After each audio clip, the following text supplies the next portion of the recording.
Paano naging sovereignty yung issue sa ICC Crimes Against Humanity? Pumasok yung ICC sa atin at nang imbestiga, yan inimbestiga nila sa Crimes Against Humanity nung member pa tayo ng ICC. Gustong lumusot yung tatay mo, kaya umalis as member. Gustong tumakas sa accountability, nahuli pa rin. O diba, mga kababayan, yung totoong sovereignty sa West Philippines, hindi man ninyo pinaglaban. Until today, tahimik kayo.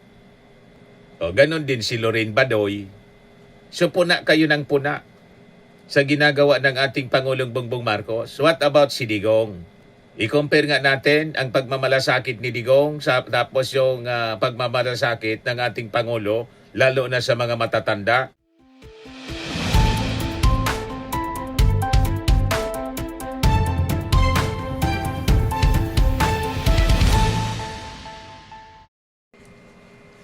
Grabe talaga po mga kababayan itong mga DDS influencers, mga DDS, lahat ng ginagawa ng ating Pangulo. Tama na po, mali pa sa kanila. Ayan post mga kababayan ni Lorraine Badoy, yung mapanglait po na doktora na dating USEC, Dr. Lorraine Badoy.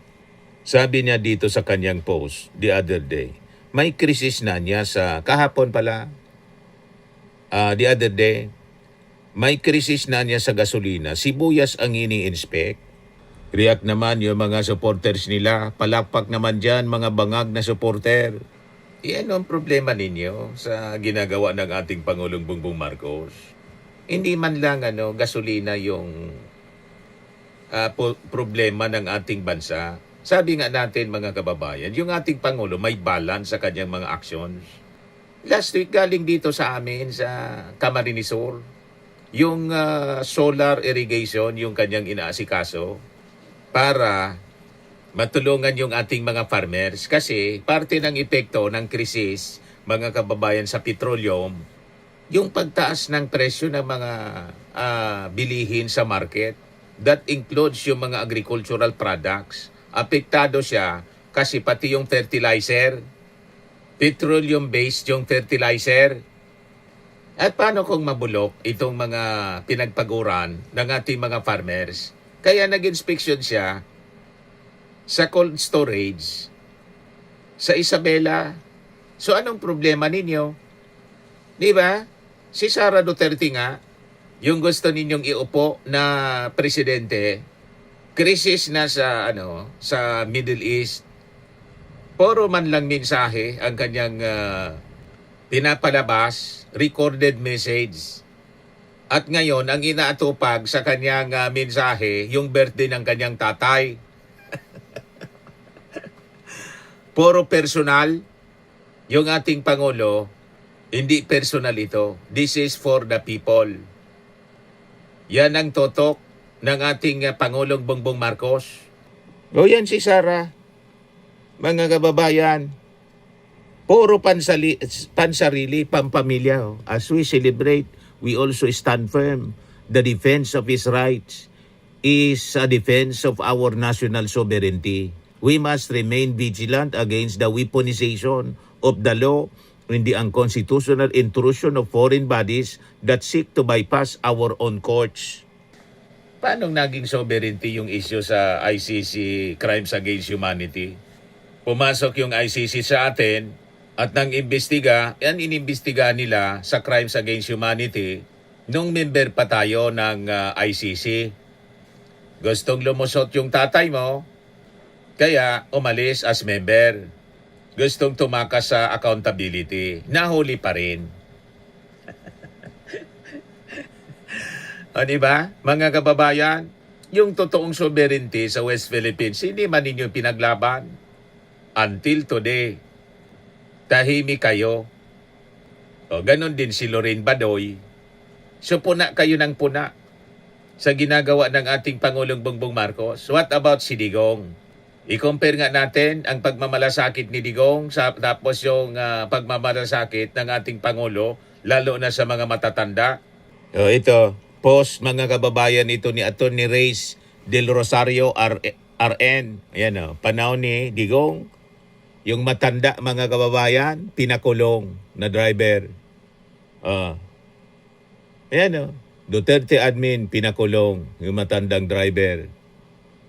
Marcos admin, tinulungan. Ayan Yung nagreklamo, pinahanap ng ating Pangulo kay Gatchalian, DSWD Secretary Gatchalian. Yan post kahapon ni Atty. Reyes Del Rosario, Elmer Cordero at Jaime Ricafrente. Parehong jeepney driver, parehong 72 years old. Parehong humingi ng tulong sa gobyerno sa panahon ng krisis. Yung isa dahil sa pandemya, yung isa dahil sa fuel crisis. Ang isa pinakulong, yung isa tinulungan. We cannot control global crisis, sabi po niya. What we can control is how the government responds to the struggles of its people. Ano ka ngayon, Lorraine Badoy? Diba? Basag na basag yung mga post mo. Yun ang pagkakaiba. May pagmamalasakit na totoo. Pinahanap ito mga kababayan na matanda na driver na nagreklamo sa kanyang kalagayan dahil po sa krisis. Matik po na pinahanap ng ating Pangulong Bongbong Marcos kay Secretary Gatchalian, hindi para ipakulong, kundi para tulungan. Yan Kaya yung tapang at malasakit nilang slogan, walang katotohanan. Walang tapang, walang malasakit. Una, yung tapang, ayaw harapin yung mga asunto. Iniiwasan yung trial. Yung malasakit, hindi din totoo. Ipinakulong yung matanda, imbis na tulungan. You see? Ito, panoorin ninyo, mga kababayan. Ang presidente sa akin, nakarating po sa kanya yung mensahe niyo. Opo. At ang utos ng Pangulo sa akin, personal ko kayong hanapin. Opo. Kaya kagabi pinuntahan na ho kayo ng mga kasama namin sa opisina. Maraming pong salamat. Diba? Sa inyong Napaiyak ko. kaya na may tutulong niyo sa akin. Maraming pong salamat. Saludo po ako sa Ayan yung matanda, mga kababayan. Pinahanap mismo ng ating Pangulo kay Secretary Gatchalian ng DSWD. Ulitin natin. Maraming pong salamat, Mr. President, sa inyong abot kaya na may tutulong niyo sa akin. Ito. Hinahanap po kayo ng presidente sa akin, nakarating po sa kanya yung mensahe niyo. Opo. At ang utos ng Pangulo sa akin, personal ko kayong hanapin. Opo. Kaya kagabi pinuntahan na ho kayo ng mga kasama namin sa opisina. You see? Maraming pong salamat, Mr. President, sa inyong abot kaya na may tutulong niyo sa akin. Yan ang totoong malasakit. Salamat. Saludo po ako sa Kaya ito si Dr. Badoy, kung makapanglait, ito naman si Harry Roque, may post siya. Nananadya na kayo. Ang pangalan ng barkong may dala ng Russian oil ay Sara Sky. Sara without an H. Yan Russian oil arrives as Philippine battles energy emergency. Sinopalpal si Harry Roque ng Voice of Millennials. Sabi diyan sa post, mas mabuti pa yang si Sara Sky, may silbi. Yung isang kilala kong Sara, wala Nag-react naman po si Jingle Gonzales, they don't know the right translation. Sara Sky, dapat Sara Lutang daw.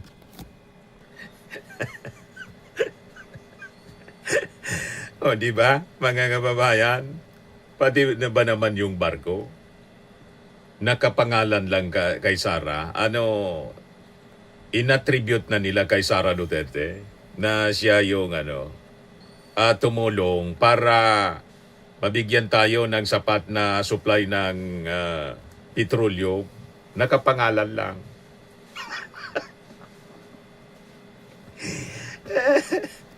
Ganon katindi ang pagnanasa, mga kababayan ni Harry Roque, na umupo na si Sara para makabalik na siya dito sa Pilipinas at hindi mapanagot sa kanyang krimen na nagawa, qualified human trafficking, pagkasabit po sa Pogo operation. Kung ano-ano na lang ang pinopost mga kababayan na pinagsasabi. Sabi naman ni Christine Oy, Sarah without H or honesty. True naman. H for honesty. Kaya walang H. Basag na basag si Harry Roque mga kababayan. Sabi ni Mikey, sky sa Japanese is ganito. In other words, empty. Walang laman. Yung isa lutang. Kasi sky, lutang, Sara lutang. O diba, napasama tuloy. Sabi ni Cherry Santos Salvator, maikunik lang talaga. Sabi ni Boringking Kiatong, H means hungaw. Hungaw dito sa amin, hangaw. O ang translation lang, salita lang. Puro lang ang niya hangaw. Yung lumalabas dito sa bibig, hangaw. Yung hangin na mabaho, hangaw.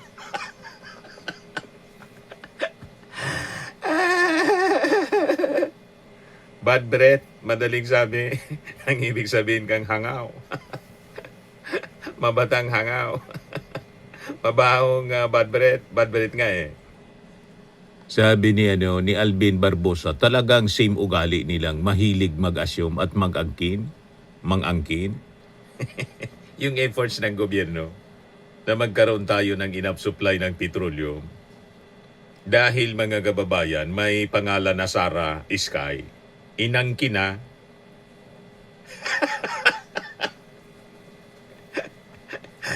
Ganon katindi ang kulto, mga kababayan nila. Kulto talaga po. Sabi ni Arnel Palamos Corong, Sara Diskaya, mas malapit. Di ba? O ngayon, yung ating Pangulo kasi, hindi na niniliglik bilang Pangulo. Yung ibang mga functions niya, marami siyang functions bilang presidente. Hindi lang binisita niya yung cold storage po yon, Onion Cold Storage. Busy yung ating Pangulo. Galing naman nga po sa PNPA. Ayan 47 commencement exercises of PNPA silang paglaom class 2026. Si Sara Duterte, siyempre, hindi nakasama. Noon sa PME yata yon, kasama siya. Doon ini-imagine ni Sara na tanggalan ng ulo yung ating Pangulo, kaya hindi na siya kasama. Buti naman, mga kababayan. Kaya si Sara, mga kababayan, hindi na ini-invite sa ganitong mga okasyon. Ang ginagawa ni Sara, sige na lang ang paabot ng mensahe. May mensahe din siya dito sa PNPA. Graduation. Hindi na siya kasama sa ini-invite. Talagang man, i-invite siya. Tapos kasabay ng ating Pangulong Bongbong Marcos. Security threat siya sa ating Pangulo. Nagbanta siya. O ngayon, pakinggan natin mga kababayan yung naging mensahe ng ating Pangulo. Thank you to the Interior and Local Government Secretary, John Vic Remulla. Please take your seats. The National Police Commission Vice Chairperson and Executive Officer, Attorney Ralph Calinisan. The Philippine National Police Chief, Police General Jose Melencio Nartates Jr. Philippine National Police Academy Director, Police Major General Andre Dizon. Cavite 5th District Representative Roy Loyola. Cavite Governor Francisco Gabriel Remulla. The officers, enlisted personnel, and civilian employees of the Philippine National Police Academy, the Cadet Corps of the Philippine National Police Academy, led by the Silang Paglaong Class of 2026, my fellow workers in government, distinguished guests, a pleasant day to you all. My warmest congratulations to the Silang Paglaong class of 2026 on your graduation. Today, you begin your journey as officers of our police force. Your class's full name, Sinanay na Alagad na Kapayapaan na Maglilingkod sa Pilipinong Mamamayan, is fitting because your journey here at the Philippine National Police Academy has transformed you into guardians of peace that our nation needs. Let us first be realistic about the bigger world that you are about to enter. You must not ignore the issues that you will face as you carry your badge. While the nation's trust in the police force has climbed in these last years, there is still room for improvement. Alam kong marami pa rin sa ating mga mamamayan ay may alinlangan sa kapalusan. Our security is weakened when the hands sworn to protect are tainted. Kaya dapat baguhin natin ito. Ladies and gentlemen, your duty has always been to maintain peace and order. And that is why I have ordered to the PNP to ensure a visible presence and disciplined conduct in every community. Pinaparami natin ang ating tinatawag na cops on the beat. The PNP, together with NAPOLCOM, must also maintain a zero-tolerance policy for corruption and for human rights abuses. There is no room in this profession for those who bend or break the law. I also ask the PNP and the DILG to continue conducting prompt and objective investigations into every officer that violates their oath. We must also continue to bridge the gap between the police and the community through regular engagements. And the hard work that we must do has already begun. Throughout the PNP ranks, we have conducted thousands of investigations on erring personnel, resulting in disciplinary actions.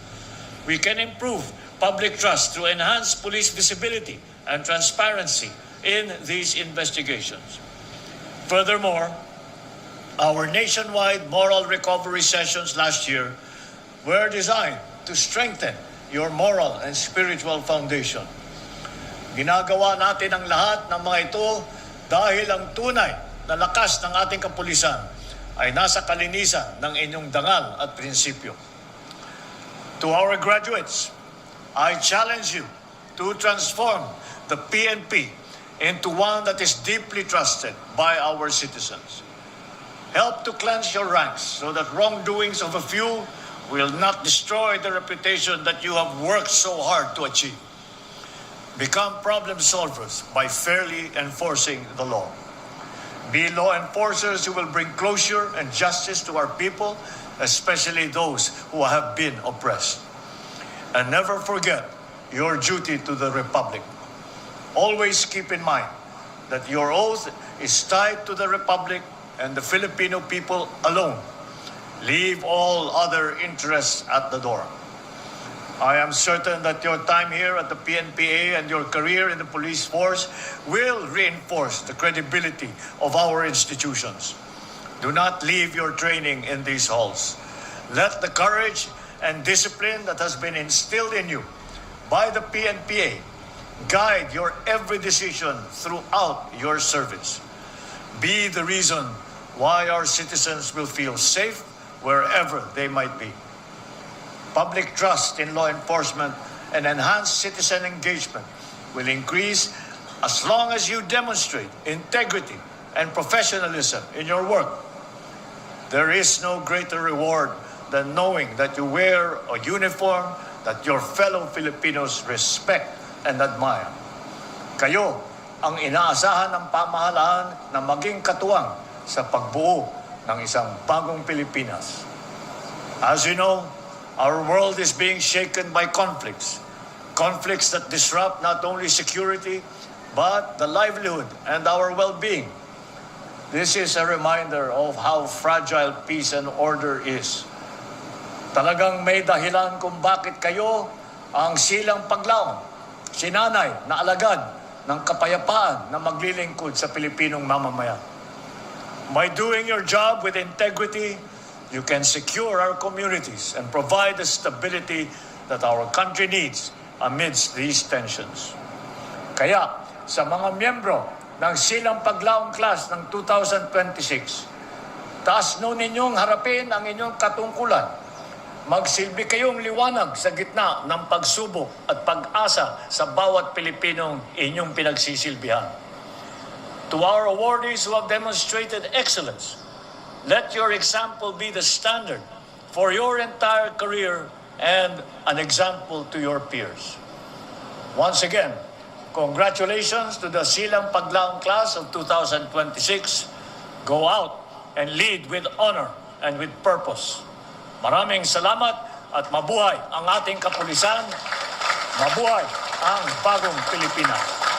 Thank you, Mr. President.